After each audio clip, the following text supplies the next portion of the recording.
Hello friends, പുതിയൊരു വീഡിയോയിലേക്ക് സ്വാഗതം. അപ്പോൾ ഇന്ന് നിങ്ങൾ എൻ്റെ കയ്യിൽ കണ്ടുകൊണ്ടിരിക്കുന്നത് 2 ലോട്ടസിൻ്റെ സീഡാണ്.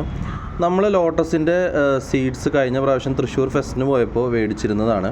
അപ്പോൾ 5 സീഡ് വാങ്ങിച്ചിരുന്നു. അതിൽ 2 സീഡ് ഞാനിപ്പോൾ അതിൻ്റെ ഒരു പ്രോസസ്സ് എങ്ങനെയാണ് അത് ജെർമിനേഷനുള്ള പ്രോസസ്സ് എന്ന് കാണിച്ചു തരാം. അപ്പോൾ ഈ 2 സീഡ് നമ്മളിവിടെ എടുത്ത് വെച്ചിട്ടുണ്ട്. ഇത് നമ്മുടെ ഒരു നാച്ചുറൽ സ്റ്റോണാണ്, നമ്മുടെ വീട്ടിലിട്ടിട്ടുള്ള നാച്ചുറൽ സ്റ്റോണാണ്. അപ്പോൾ ഇതിൻ്റെ ഒരു എഡ്ജ്, ഈ എഡ്ജ് ഭാഗം, പൂർത്തിരിക്കുന്ന എഡ്ജ് ഭാഗം നമുക്ക് ഇതിന് നേരെ ഉരയ്ക്കാം. അതെന്തിനാണെന്ന് വെച്ച് കഴിഞ്ഞാൽ ജെർമിനേഷന് ഈസി ചെയ്യാൻ വേണ്ടിയിട്ടാണ്. നമുക്ക് നന്നായിട്ടൊന്ന് ഉരച്ചു കൊടുക്കാം.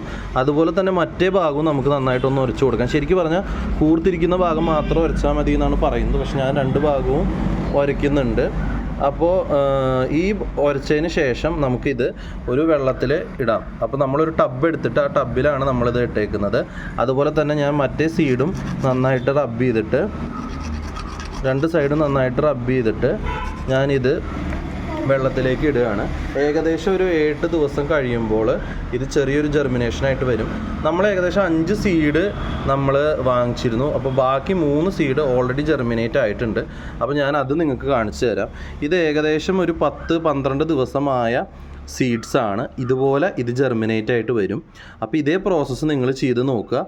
അപ്പോൾ ഇത് നിങ്ങൾക്കൊരു നല്ല എക്സ്പീരിയൻസ് ആവും. ഏകദേശം ഒരു 100 രൂപയോളമാണ് ഇതിൻ്റെ സീഡ്സിന് വരുന്നത്. ഓൺലൈനിൽ നിന്ന് പർച്ചേസ് ചെയ്യുന്നതിനേക്കാൾ നല്ലത് നഴ്സറിയിൽ നിന്ന് പർച്ചേസ് ചെയ്യുകയാണെന്നാണ് എനിക്ക് തോന്നുന്നത്. ഈ വീഡിയോ നിങ്ങൾക്ക് ഇഷ്ടമായെങ്കിൽ ലൈക്ക് ചെയ്യുക, ഷെയർ ചെയ്യുക, സബ്സ്ക്രൈബ് ചെയ്യുക. താങ്ക്